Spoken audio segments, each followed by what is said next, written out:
ஐஃபோனும் என் ராசியும்.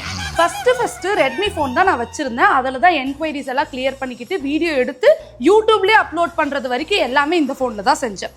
அதுக்கப்புறம் எவ்வளோ நாளைக்கு நம்ம இந்த ஃபோனை இது பண்ணுறதுன்னு சொல்லிட்டு கொஞ்சம் மனசு வந்து 40,000 ரூபாய்க்கு ஒரு 6 வருஷத்துக்கு முன்னாடி ஓப்போ ரெனோ 6 ப்ரோ வந்துட்டு வாங்கினேன். அது ஒரு 5 வருஷம் வச்சு ஓட்டிட்டேன். அதுக்கப்புறமேட்டு தான் தோங்கி தொலங்கி என்னுடைய பர்த்டே அன்னைக்கு 15 ப்ரோ மேக்ஸ் வந்து பர்ச்சேஸ் பண்ணேன் ஐஃபோன்ல. ஓகேவா, இதையுமே ஒரு வருஷம் நான் வச்சிருந்தேன். வீடியோஸ் எடுக்கிறது, போஸ்ட் பண்றது எல்லாம் நல்லா தான் போயிட்டு இருந்துச்சு. கம்பெனி வந்து கொஞ்சம் பெருசானுச்சு. 15+ மொபைல்ஸ் வந்து நம்ம கம்பெனிக்கு வந்து தேவைப்பட்டுச்சு. அது எல்லாத்தையுமே நான் கூட நம்ம வாங்கி கொடுத்துட்டோம். மேடம் வந்தாங்க, என்ன தெரியுமா சொன்னாங்க, 24 மணி நேரமும் நான் ரீல்ஸ் போடுவேன், நான் ஸ்டோரி போடுவேன், நான் கமெண்ட்டுக்கு ரிப்ளை பண்ணுவேன்னு சொல்லிட்டு இந்த ஐஃபோனை வந்து என்கிட்ட இருந்து டிமாண்ட் பண்ணி புடுங்கிட்டு போனான். ஆனா அவ வச்சிருக்க அழகை மட்டும் நீங்க வந்து உத்து கவனிக்க வேண்டும். பாருங்க எப்படி வச்சிருக்காங்க. அதாவது இது உங்களுக்கே வந்துட்டு ஒரு ஐஃபோன் தொடணும் அப்படிங்கிற ஆசை இருக்கவங்க கூட இதை சார்ஜர் பாத்தீங்கன்னா இன்னும் சூப்பரா இருக்கும். ஆனா நான் காமிக்க விரும்பல. சரி பரவாயில்ல, நம்மளுக்கு கம்பெனி தான் முக்கியம்னு சொல்லிட்டு நான் வந்து 16 வந்துட்டு வாங்கினேன். ஓகேவா, அது இந்த மேடம் இருக்காங்க பாத்தீங்களா, டைலரிங் கிளாஸுக்கும் ஆரி கிளாஸுக்கும் புடுங்கிக்கிட்டாங்க.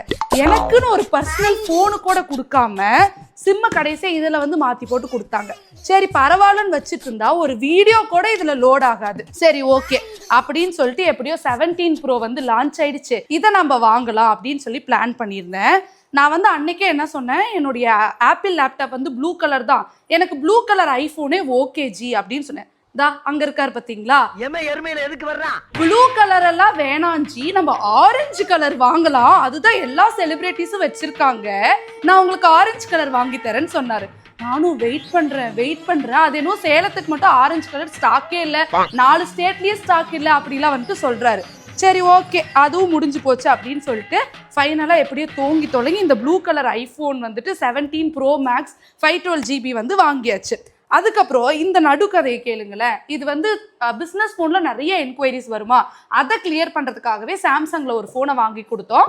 அதுக்கப்புறமேட்டு அது வேண்டாம், நாங்கள் ஃபோனை மாற்றி கொடுக்குறோம், இதை நீங்கள் வந்து அண்ணாக்கு கொடுத்துருங்க நான் என்னவோ பெரிய இவளாட்ட சொன்னான்.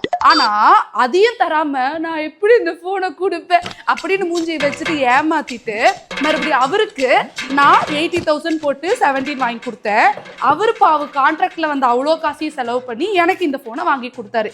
இப்படிதான் என் ஐஃபோன் கதையெல்லாம் போயிட்டு இருக்கு. அதுலயும் இந்த போனை பிடிங்கி இவங்களே வீடியோ எடுத்துப்பாங்களாமா. அப்ப ஆக மொத்தம் வந்துட்டு நீங்க ஒரு பிசினஸ் ஓனரா இருந்தா உங்களுக்கு ஐபோன் சொந்தம் இல்லைன்னு நினைச்சுக்கணுங்க. இதுதாங்க இந்த ஸ்டோரியோடைய மாறல். இதுக்கு எல்லா காரணம் 15-20 போன் இருந்து என் ஆபீஸ்ல இருக்கக்கூடிய இந்த எரும மாடுங்க தான்.